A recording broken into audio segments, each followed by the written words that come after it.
that calling you on the phone? Rings 5 times, but no one's home. Bigfoot, Mothman, ghosts and ghouls. Some say they're fantasy, but we're no fools. It's on the payphone, the paranormal payphone. Spooky as it may be, you can talk for eternity. If it's wacky things you saw, just pick up the phone and call the paranormal payphone. Ba-ba-ba-da-bum, ba-ba-ba-ba-ba-da-bum, ba-ba-ba-da-ba-ba-da-ba-da-bum. Welcome back to Paranormal Payphone. I'm Brandon. And I'm Steve. Tonight's call comes from a man who spent his childhood in a house that never truly rested, a place where the walls seemed to listen and the quiet felt heavier than it should. You know, some homes hold memories and others feel like they're holding something else entirely. Whether it was whispers in the other room, breath on the back of your neck, the family felt these things happen, both individually and together as a group. These weren't just stories that were shared later on and maybe a little exaggerated. These were moments that were lived in real time together. And if you've had a moment, and you have a moment, and you want to share your story with us, you can reach us at 615-431-9003, or you can email us at paranormalpayphone@gmail.com, or feel free to hit us up on any of our socials. We understand. We don't know how TikTok works. We're getting there, guys. I'm so sorry. But feel free to message us there, Instagram, Facebook. We'll take any of them, and we'll get these stories out. Now, the good news is you can be as anonymous or anonymous as you want to be. Just send us the stories, and we'll get it out to the world. Brandon, I'm stoked for this. I am too. Tonight's call, I mean, it's paranormal activity at its finest, right? It's the whole kit and caboodle, the whole shebang. Oh, yeah. It is everything you look for. Like, if you were writing a movie, you'd be like, I need these 3 plot twists, but no one would believe it. And this is a real life. From every aspect. It's really one of those stories that genuinely scare me because if this happened in my life at any point, I don't know how moving forward I would ever feel safe anywhere again. Yeah, 100%. Like, I would have to go live in like a condo community in Boca Raton. Yeah. You know, me and Lane Kiffin's old neighbors together, just hanging out next to FAU. Like that would be the only way that I could comfortably live, you know, at that point. The cool thing is, and the interesting part about this is a lot of our other stories have been fairly harmless. You know, it's been an observant monster, a ghost, you know, a couple of UFOs, things like that. And this one takes a little bit of a turn. We get a little aggressive in this. Yeah, and it's inside the house. Inside. Yeah. Now, I know there are parts of it that happen outside, but majority of this story takes place in the confines of, you know, your safe place, your home. That is, all right, so that's a thought here. It takes place in the confines of the home, but a little bit take place in like an outbuilding. Would you consider that to be a haunting in the home? I mean, like if you're listing this on Zillow right now, you know, and you just had a outbuilding that was haunted, would you have to list that separately from like a haunted house? I think you might have to. I think it's the whole premise. Yeah. Yeah. I think it would definitely, and it wouldn't matter if it was heated or cooled. Yeah. You know, I mean, that goes in the listing as well. It goes into the square footage. Yeah, 100%. Yeah. You know, I wonder if you get more tax credit for a haunted office space. I don't know. I don't know how that works. I know a guy you can call. Yeah. And ask about that. Is that guy at 615-431-9003, where you can share your stories with us and share them with the world? No, that is the thing about this story, is the fact that it takes place in such a friendly environment, and it instantly goes from being unfriendly. Yeah. A lot of the story, it seems like not too menacing, not really aggressive, but it does go that way towards the end of this guy's story. And I don't know, man. That really scares me. The ending part of this really is really terrifying. Yeah, for sure. The thing about the ending and the thing about having all this stuff happen to the whole group, it makes me wonder, like, where would I be in this situation? Like, would I still be here or would I be at Arby's, getting a beef and cheddar? Like, I'm out. We're gone at that point. Arby, so we're getting into some fast food talk here, right? I know you have an extensive knowledge of the chicken McNugget. Can you can you enlighten everyone?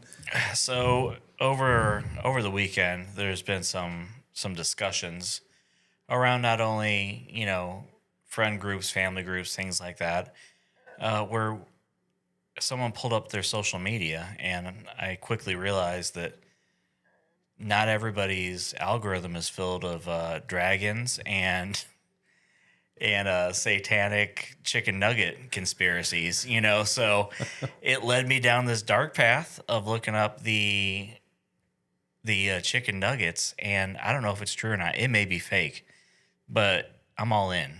All right. When you come to the chicken nuggets, they say that the shapes are representative of different demonic spirits. Do you have a shape preference in your nuggets? Never had a shape preference. I did have a preference when it was, the mixture of the dark meat and the white meat. Yeah. I was never a dark meat guy. See, at that point, now I've grown to like dark meat as I've gotten older, but that was always threw me off. See, I've always had sophisticated taste. I've been a dark meat man. Excuse me, sir. I'll take your finest honey and some dark meat in a boot shape, if you could. In the boot. In the boot shape. No, what made me laugh, though, is they do have all the different shapes. They say they represent these different things, and there's a conspiracy about the lab and the factory where they developed the new formula had a bunch of hidden tunnels under it and a bunch of things like that. Really? It could all be fake, but it's so much fun. I just want to believe it. But the thing that threw me and the thing that made me go, this might not be real, is they had the boot was representative of Moloch, the owl god. It's in the Bible. Owl god, if you are familiar with Bohemian Grove.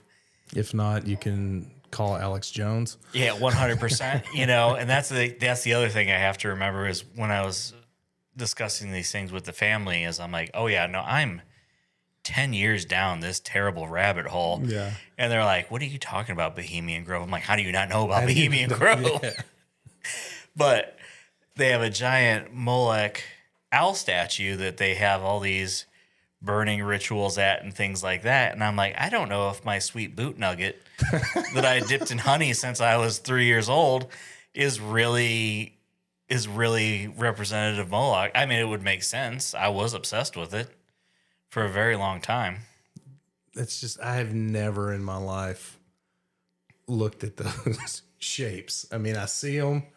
They've never, crossed my mind in any other way than it's just a McNugget. Well, they all have the different shapes, and it's like a boot, a bell, a ball, and I think there's a few others, and they're escaping me at this point. If you know, drop a comment, let us know. But they all have these different shapes, and I always thought, why are all nuggets shaped this way? It was done on purpose, and I always had that preference for that boot. Now, I never called it the boot because being a dirtbag from Indiana, I just assumed this was a backwards Indiana.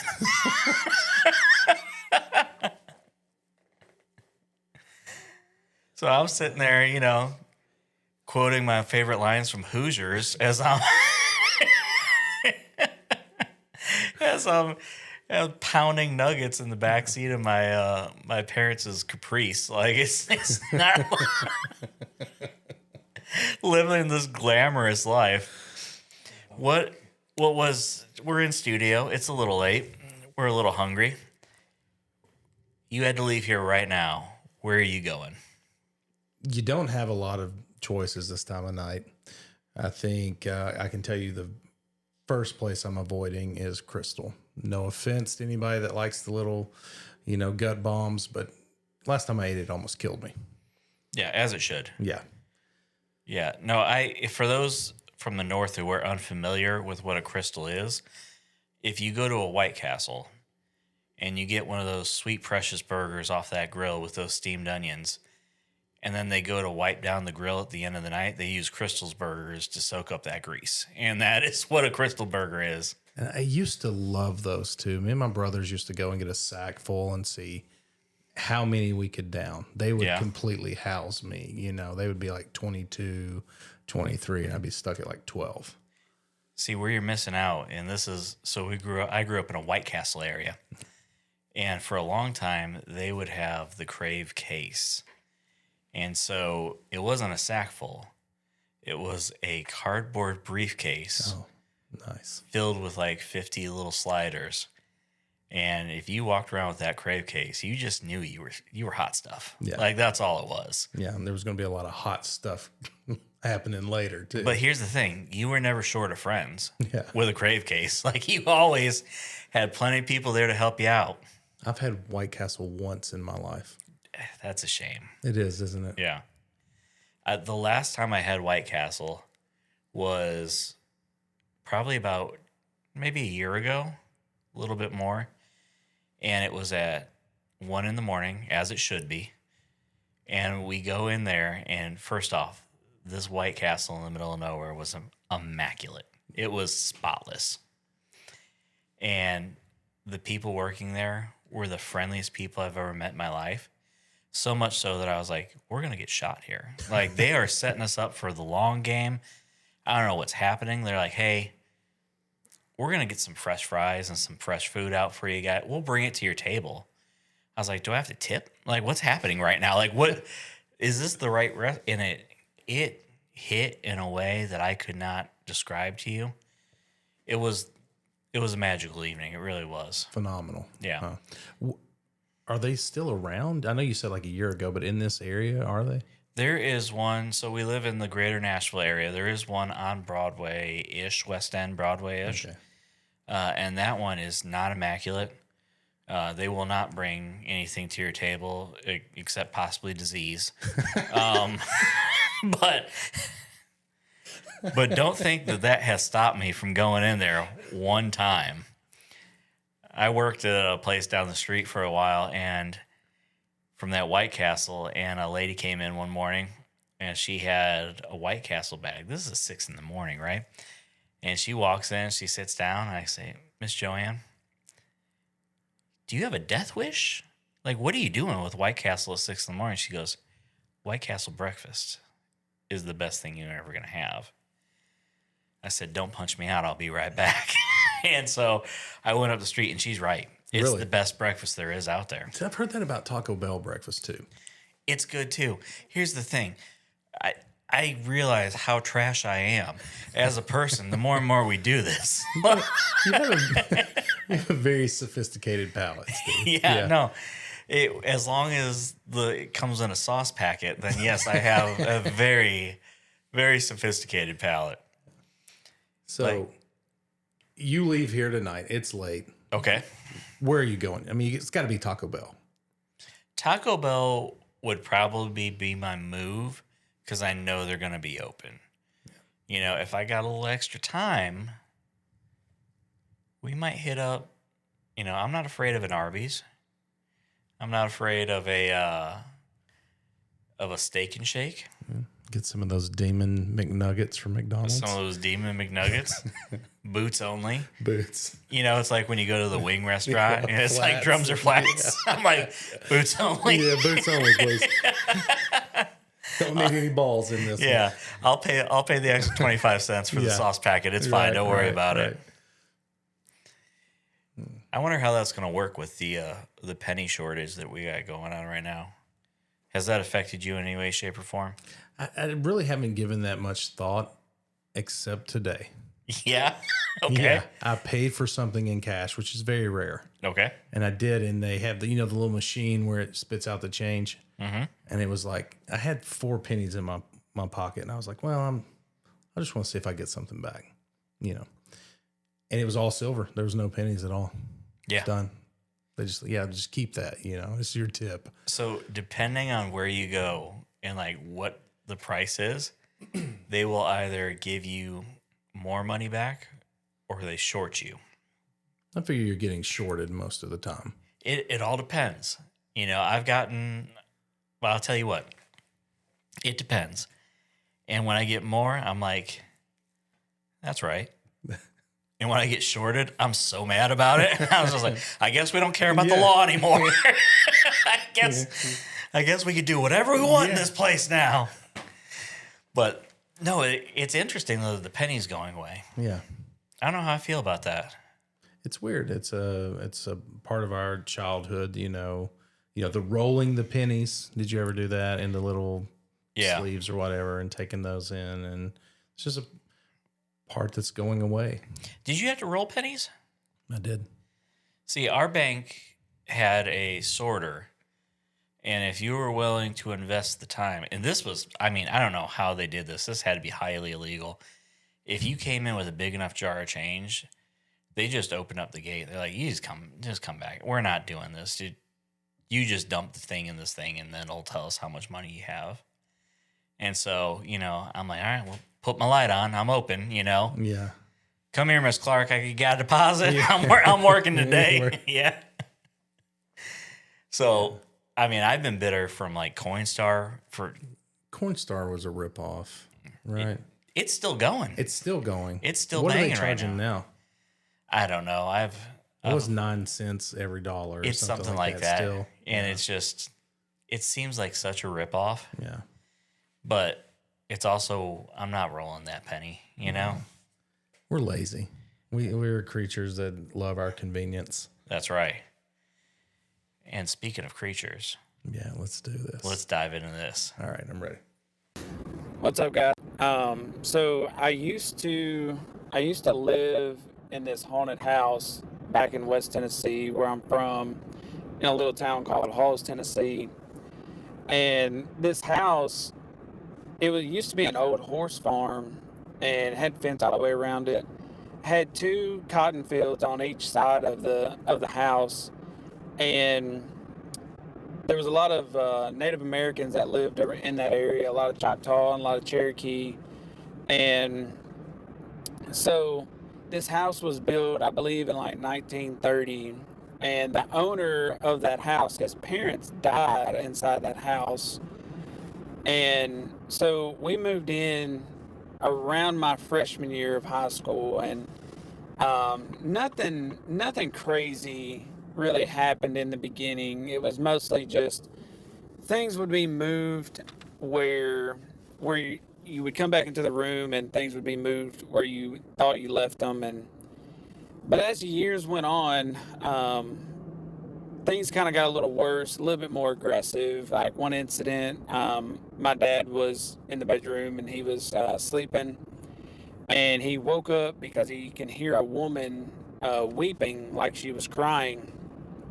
And he thought it was my mother, and so he goes, they didn't sleep in the same bedroom, and so he goes into her bedroom to see what was wrong, and she was sound asleep. So he goes back into his bed, and he hears it again, only it's a little louder, like it's closer to his room.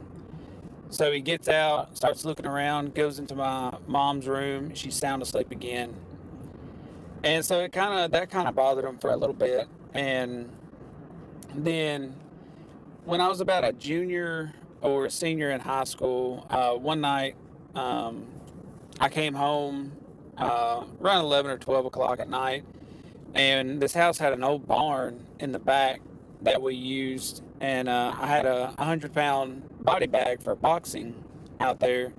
And I came home, and the light was turned on in the barn, and when I looked out there, the bag was swinging back and forth. And so I thought that was a little strange, and so I didn't really think nothing of it at the time, and I was like, well, I'm just going to go in the house. And so it kind of kept me up for a little while, and the last incident that really happened, and it kind of got kind of got a little aggressive was I'd come home again one night. It was around about 1 o'clock in the morning, and was in the kitchen. I'd walk down the hallway into the kitchen and turn the light on to get something to drink, and I could feel like something or someone was just watching me or staring at me. I just kept getting that feeling, and I would look down the hallway and I wouldn't see nobody. Everybody was asleep. And so I opened up the refrigerator, and I still get that feeling like somebody is like over my shoulder just staring at me. And it felt aggressive almost. It's hard to explain. And so I looked over my shoulder and nobody was there. And then I started kind of getting cold chills. And I went to reach in, grab myself some water, and then all of a sudden I felt like like somebody was panting on the back of my neck, like somebody was standing over the top of me. And when I tell you I looked over my shoulder and saw nobody, I ran into my room and shut the door. And when I shut the door, I could hear like stomping footsteps coming towards my door. And I hollered for my dad, and he asked what was wrong. And I was like, somebody was coming towards my door. I felt somebody panting on the back of my neck. And right when that happened, all the lights came on in the house, and every door came open that was inside the house. All the bedroom doors came open, and my dad and my mom, they all told us to start kind of packing our clothes, that we were going to kind of spend the night somewhere else. And when we went to try to leave, the back door that we used, it slammed shut and wouldn't open. And so my dad was trying to pry it open. And finally my dad he prayed over the house, and finally the door finally unlocked and everything went to normal. Like everything, it was like the presence kind of went away. But it was the scariest thing that I'd ever been around or ever witnessed. So that's my story. Okay, Steve. There's a lot to unpack in this thing, man. There is all kinds of crap going on. 100%. Like, let's talk about the trifecta of old farmhouse in the middle of nowhere, the cotton fields surrounding it, Native American. Like, it is horror movie 101. Yeah. It's almost like Poltergeist. A little bit. Yeah.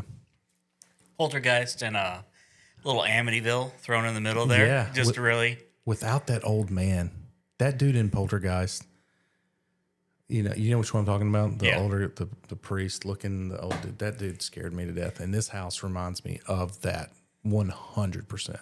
He may have been one of the owner's parents. He may have been one of the ones that died in there, you know? Yeah, God is in his holy temple. All right, so we have the owner's parents passed away there. Now, I mean, I guess question, were they the owners at the time? I don't know. I mean, it said that the owner's parents. Yeah. So if your parents owned a house and they died in it, it would become your house at that point. Yours. Yeah, you would inherit that. So yeah, well, I'm not here to negotiate contracts, but I'm trying to get easement rights in there, you know. Yeah, that's right. Trying to get some oil and mineral rights. Watch Landman clips on Instagram. There you go. I still have not seen that, but I've heard it's great. No, I mean, I'm never going to watch it. I'm just going to watch it on clips, you know. Yeah. But all right, so we have the owner's parents dying in there. Yeah. Native Americans. Mm-hmm. Old rural farmhouse. I did a little bit of looking, a little investigating. So you cheated. Yeah, so I cheated. All right, so, and what was interesting is the fact that the town and the county where it's in here in Tennessee doesn't have anything particularly that it's known for. But it does say that there are a lot of local legends and local small things revolving around some of these old farmhouses, especially the ones that are kind of in the middle of nowhere. That's interesting. It sounds like this is one of those things. You know, the weeping woman sound outside your bedroom. How's that sit with you? Awfully. It's just, I think it would be, that's very disturbing. Just hearing, you know, because normally if you hear a female weeping, she's probably mad at you, you know? Yeah. At least that's the story in my That's the story of your life. Yeah. No, I don't like I don't like that one bit. Yeah. I don't like having to track down the voice. Right. You know, if you're gonna be crying, let's at least find it in front of us, right? But no, that happening all around, not being able to find it, that's terrifying. Yeah, and going and checking, you know, you got your wife, you go check on, let's say if they had, you know, daughters, you go in and you're checking and you're seeing that they're asleep. Mm-hmm. You're like, oh man, no, this is really freaking me out. You know? Yeah. And then it just comes back. And then it's there. Yeah, again. Yeah. Random things moving throughout the house. Yeah. Like that's awful. But I always think to myself, like, what's something that I would be so particular about that I'm like, man, I just can't stand the towels hung up this way. I am gonna haunt this place for eternity just to fix these stupid towels, you know? Is there anything like that you have? I'll give you mine. Okay. You want me to go or do you want to share yours first? I'll give you mine first. I'll Okay, give go you a ahead. second here. So I saw a thing and it said the toilet paper. Okay. Do you prefer it to have bangs or a mullet? To that point, I hadn't really given two thoughts about which way my toilet paper went. Which is brilliant, though, describing it like that. Yeah. Because you know exactly what it's saying. Yeah. And it's saying that we're going to party here. Yeah. And it's mullet all day, baby. Yeah, baby. Yeah. And so that's the only thing that when I walk into my bathroom, I will fix it Really? to put them all. I mean, I may haunt my house because There of it. you might. Yeah. I may come back for this, you Yeah. know? Mine, and this is so weird. I don't have a lot of those, but mine revolves around the dishwasher. Oh, that's a source of drama. Dude, nothing. I mean, I won't say nothing makes me madder, but if I open this thing up and it's just like piled up and there's like one big bowl taking up 85% of that bottom rack, it runs all over me. I'm like, you know, we could put so much more stuff in here. So then I give these lessons. I'll take the girls over there and be like, okay, look, take all this out, line it up. It's the weirdest thing because I don't care about a lot of other things, but this really irks me, gets me jazzed up. Now, what do you do with that bowl, though? I mean, you put that on, you can put stuff underneath it. You're putting stuff underneath the bowl? Yeah, you can kind of prop it and then get it to where it angles in there and the water still sprays all the stuff Listen, off I and was cleans right it. there with you Until then? until I found out you were a psychopath. Like I was right there Yeah. with you. Then I found out that you're a crazy person. Yeah. Like, but we have a couple of those like cookie trays that like don't quite fit. And I'm like, this is fantastic. This is a hand wash only tray for now until eternity. Golly, man, we lived in a rental house for about a year and a half and it didn't have a dishwasher. Yeah. And I realized at that point, you know, how much I loved having the dishwasher, how important that was. See, I didn't grow up with a dishwasher, so I didn't either. it wasn't until I moved out on my own in a terrible apartment, but it had a dishwasher. And so I just didn't know how to run it, really. I didn't know how to load it. I didn't know how to operate it. I didn't know how much was too much, how little was too little, until I worked with this dude. He was a single dude. And I was like, what do you do for like dishes and stuff? He goes, I do a load every day. I said, of what? He goes, one plate, one plate. fork, one cup. He goes, I'm a grown adult, man. I can run the dishwasher when I want to. Yeah. And I was like, oh, okay. And I'm the psychopath. Yeah. Yeah. Well, I mean, yeah. I mean, let's be honest. There's that. Yeah. But, I mean, he had a little bit of accountant vibes to him, you know, Okay. like the Ben Affleck movie. Okay. You know? I'm offended. Yeah, you should be, you know? But, all right, so back to the story. Yeah. We have stuff moving around. We have just the presence, the heavy presence in the house constantly. Yeah. And outside the house. And outside the house. Yeah. In the barn. outbuilding. Yeah. With the swinging heavy bag. Yeah. With the light left on. It seems like this ghost is really into the lights being on. Yeah. Is what I'm gathering. You know, this is somebody who clearly they had some issues and they're not comfortable in their own ghost skin, Yeah. you know? They're scared of the dark. Yeah, exactly. Yeah. The ghost is scared. Like, listen, none of us like this. Yeah. Right. None of us are happy about this. I'm going to keep them lights on in here. Yeah. But I'm not going to know what it is. I figured it out. It's because it was the parents of the owner. Uh-huh. And so this is the first time they're not paying that electric bill. Yeah, that's right. So now every light's on. Up, that's baby. right. Yeah.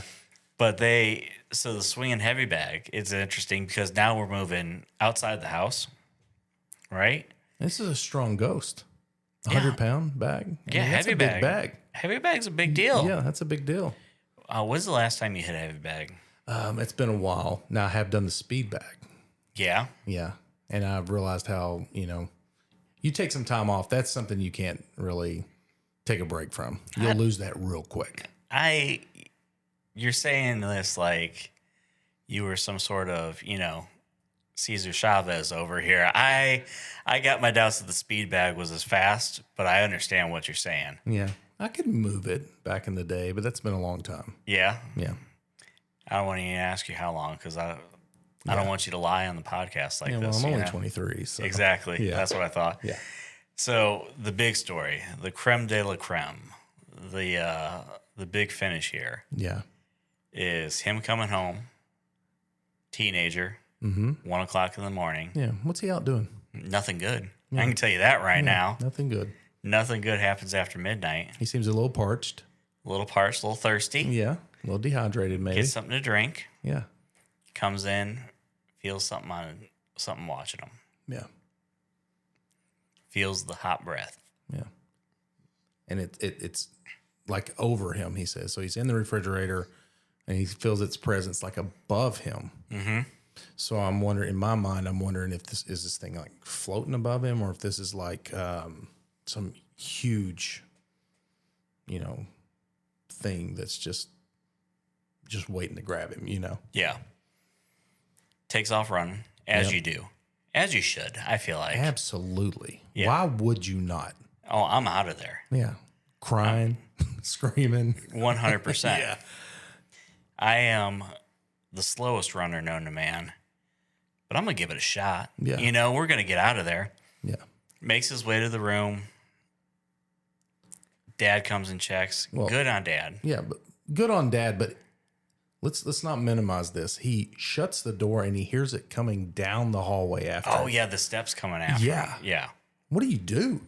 Are you barricading the door? Are you going out the window? Yeah, I'm at Arby's. Yeah.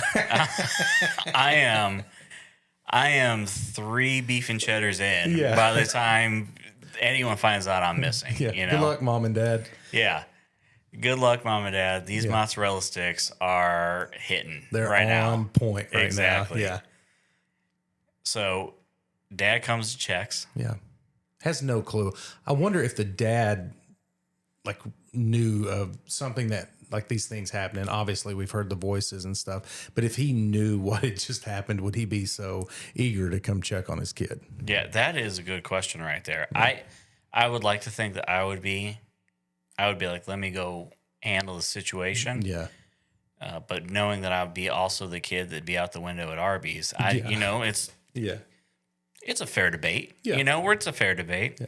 So he comes and checks, nothing there. All the lights flip on in the entire house. And holy cow, dude. Yeah.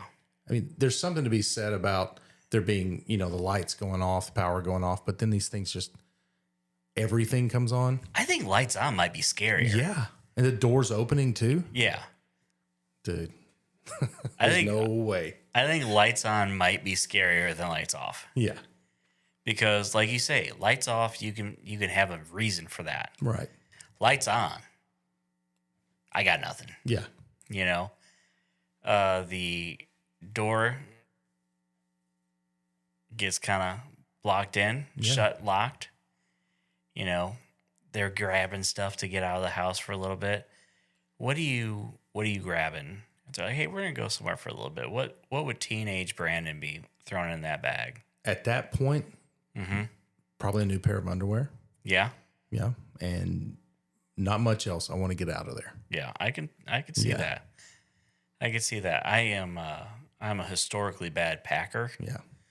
And so I can't imagine being in that situation. You know, I can just see showing up to the La Quinta or the Motel 6 and being like, so how many shirts did you guys bring? More than... Oh, do we need more? You brought more than the one you have. Okay, yeah, no. I misjudged this, you know? Yeah. Yeah. Something interesting in this, though, is that it seemed to all stop when the dad started praying. Yeah. So that makes me wonder what this really was. Was this like a demonic type entity, or was it the owners that passed away? Yeah. Or was there something more to the story altogether? Because we talked about it earlier. You have that weird trifecta of old farm, people passing away, in the Indian burial grounds. Yeah, the Cherokee and Choctaws. Yeah, and that area is pretty heavily populated with Civil War battle sites, which we know anyone who's been in the South long enough knows that everyone has a story about seeing a ghost on a Civil War battle site. But I think I know what this was. What's that? We talked about before about the kids seeing it, right? Yep. You know, when we talked about the creature that the little girl saw and that kind of tracked her brother down. Robert E. Squatch, the Confederate Sasquatch. Yeah. He has, you know, seeing all this stuff, little woman crying. Yeah. Now we got teenage boy coming home. Yeah. Spirits out there hitting the heavy bag, getting trained up. You know, training farmhouse style. This is like what Rocky IV style. Oh yeah. You know, this is the ghost of Drago. This is, you know, he's tuning up for this fight. You know, so he's about ready to start boxing ghosts. Is what it sounds like was going to happen. Yeah. Lights kick on. You know, Madison Square Garden, doors open. There We're ready for it. I think this was going to be a showdown, and they just got out of there at the right time. Yeah. The best move they could have made. Absolutely. Yeah. You know, or maybe a jab and a hook would have been would have done the job, you know. Maybe biting in the ear. I don't know. Yeah. You know? Biting in the ear. Yeah. I think this may have been a heavyweight bout getting ready to set up. Yeah. And they just lucked up. Yep. Got out of there. It's really interesting to think about all the different things that kind of happened on this one property to create this perfect storm. What I want to know is how long this happened, how long they were in the house for. Because I'm going to be honest, if it was more than a week, it was too long. Yeah. Yeah. I mean, that's one of the questions I have is like, okay, so we went and we stayed somewhere else. We come back. We've prayed the name of Jesus over the house. Yeah. Things stopped. You know, even at that point, I'm still a little leery about going back there. Yeah. Yeah, no, it's not what I'm looking forward to. Yeah. I'm even thinking of, did you ever come home from school and been the only one there? You know, mom and dad working or whatever. Yeah. Terrifying. I'm on the porch. Yeah. You know, I can't even go to the outbuilding. I can't That's go right. hit the bag. You can't go hit the bag. You know, Drago's Rocky's in there training. Like, I can't be out there. Right. So it is an interesting thing. Like, okay, how long were we there for? How long did we go back? How long were we back there for? Yeah. You know, did we disclose this on the MLS listing? Yeah. Or did we just, you know, get out of there as fast as we could? These are all questions that we have on this, and it's a great story and a great journey. I'm glad we got to go through this. Yeah, I'm very thankful that he shared this. This is one of those. It's like, you know, it's like you said in the beginning. This has all the qualities of a great horror movie. Yeah. Yeah. Now all we need is that is that final showdown. Okay, so you went Drago. You don't think Yeah. it might have been Apollo Creed? He did die. Apollo Creed did die. Yeah. You know, I was just thinking like the Rocky training in the woods. Like this feels like a training in the woods sequence right there. Could have been. You know, it definitely did not feel like the robot was running around the house. Like That robot, man. it was the work. I mean, why did they even put that in there? Why? Yeah. I mean, I wanted it, but I mean, Yeah, of course you did. yeah, who didn't? But no, it's good. This is a good story. It's a different turn because for the first time, we're getting real contact Yeah. in a very up close and personal way. We're getting multiple different things. Listen, this is a home run. Oh, yeah. I love it. I absolutely love it. So until next time, who you going to call? That's Paranormal Payphone.